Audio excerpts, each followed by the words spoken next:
Dipersembahkan oleh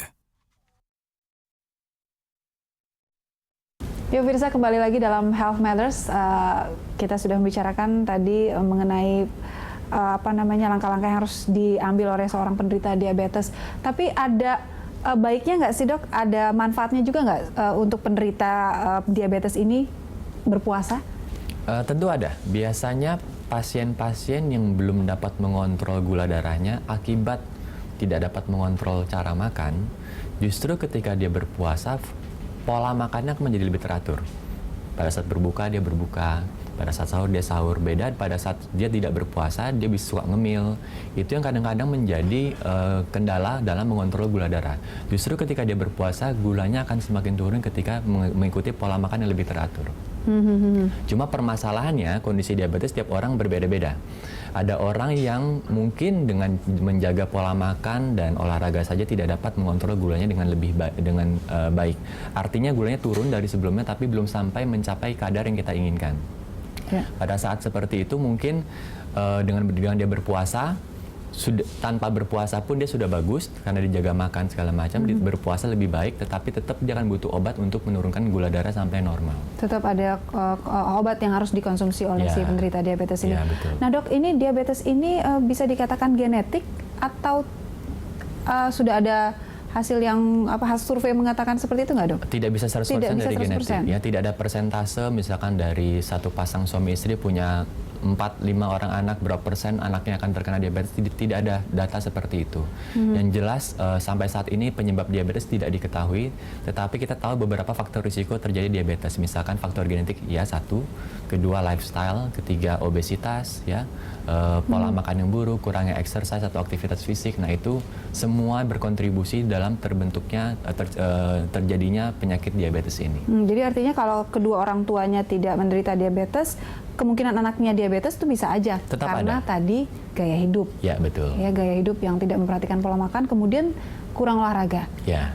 Nah, kalau untuk selama berpuasa untuk para penderita diabetes ini disarankan untuk tetap olahraga atau bagaimana, Dok? Tetap disarankan untuk tetap berolahraga seperti biasa, tetapi memang pada saat berpuasa tidak disarankan untuk berolahraga.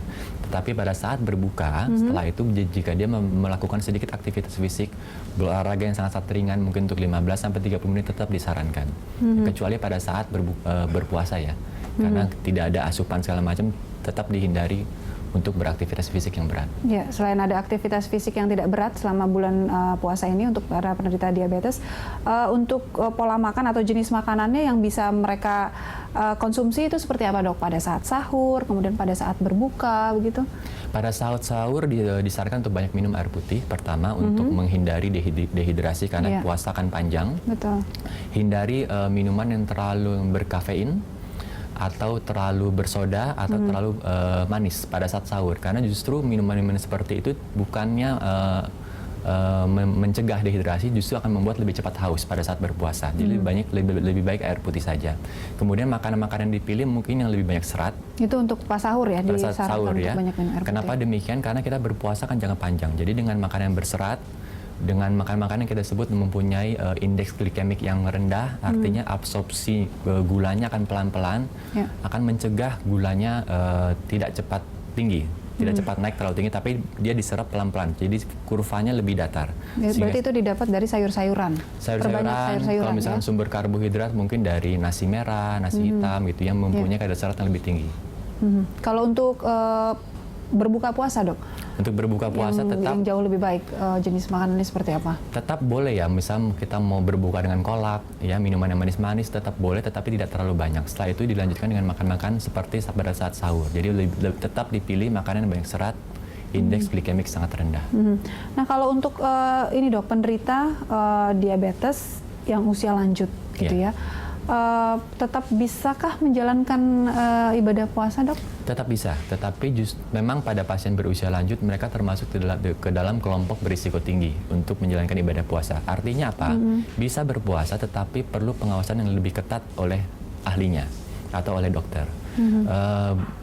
Banyak kasus pasien-pasien usia lanjut yang mengalami hipoglikemia selama berpuasa. Gula darahnya turun? Gula darahnya turun, karena memang tubuh mereka lebih rentan.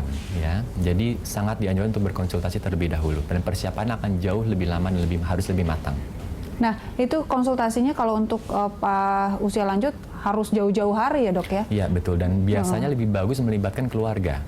Karena orang tua seringkali satu, lupa obatnya apa, kedua tidak tahu kegunaan obatnya apa, jadi kita perlu bantuan dari caregiver mereka untuk tahu kontrol minum obat. Gitu. Karena takut sering terjadi ada salah minum obat. Jadi misalkan obat yang harusnya minum pada saat berbuka, dia minum pada saat sahur. Sehingga terjadi hipoglikemia, dan kita butuh seorang caregiver untuk bantu mengawasi pemberian obat. Berarti harus diperhatikan sekali dan harus disiplin juga ini ya dok ya, dalam mengkonsumsi obat. Nah dok, ini kalau misalnya ada kasus seorang penderita diabetes yang awalnya diizinkan ini ya untuk menjalankan ibadah puasa, tapi kemudian dalam menjalankan ibadah puasa itu kondisinya semakin menurun. Itu menurun dalam arti maksudnya terjadi drop mungkin gitu ya dok ya? Itu kenapa dok? Atau penanganan seperti apa nantinya? Bisa terjadi, walaupun kita sudah siapkan dengan matang, ternyata tetap terjadi komplikasi, tetap bisa terjadi, maka dia harus batalkan puasa sementara, lalu kita reevaluasi apa penyebab hipoglikemianya. Apakah dosis obat yang diberikan terlalu tinggi, segala macam, atau sehingga kita perlu menurunkan dosis obatnya. Jadi jika terjadi komplikasi, pasien harus datang kembali ke dokter untuk reevaluasi kembali penyebab terjadinya komplikasi.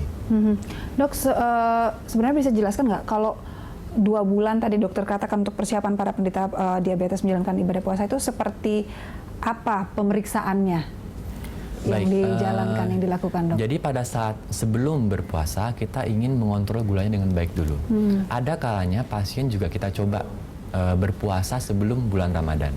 Dicoba dulu nih berpuasa sebelum Ramadan? Ya, dicoba mungkin beberapa hari dengan dosis obat yang berubah, karena kita mempersiapkan puasa, apakah itu dapat tetap mengontrol gula darahnya.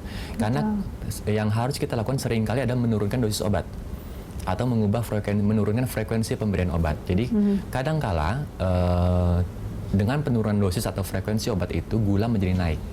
Gitu. Jadi dengan mencoba terlebih dahulu kita mendapatkan gambaran kira-kira gulanya akan seperti apa. Gitu. Oke, baik dok.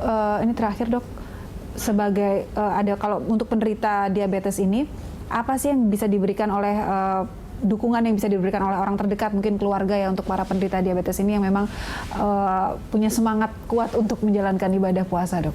Ya pertama, termasuk kasus untuk usia lanjut ya, kita sangat mengharapkan seluruh keluarga atau kerabat yang sering berada di sekitar pasien diabetes mengetahui komplikasi hipoglikemia. Jadi ketika terjadi hipoglikemia, mereka tahu tindakan pertama yang harus dilakukan pada saat kejadian tersebut.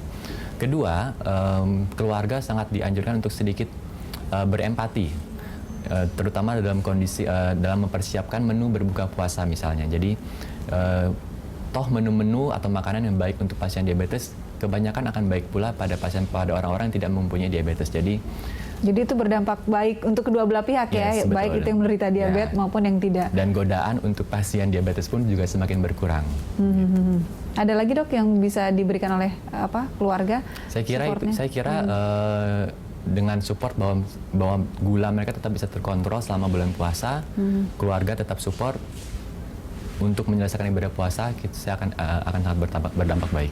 Baik, terima kasih dokter perbincangannya mengenai persiapan untuk para penderita diabetes ini dalam menjalani ibadah puasa. Terima kasih Dr. Jimmy sudah hadir di acara Health Matters. Dan pemirsa, sampai di sini kebersamaan kita dalam Health Matters. Jika Anda memiliki pertanyaan-pertanyaan menarik seputar topik selanjutnya, seperti tertera di layar, Anda dapat mengajukan pertanyaan melalui akun Instagram, Facebook Siloam Hospital. Pertanyaan yang menarik akan kami bahas dalam episode berikutnya. Saya Dora Edward undur diri, sampai jumpa.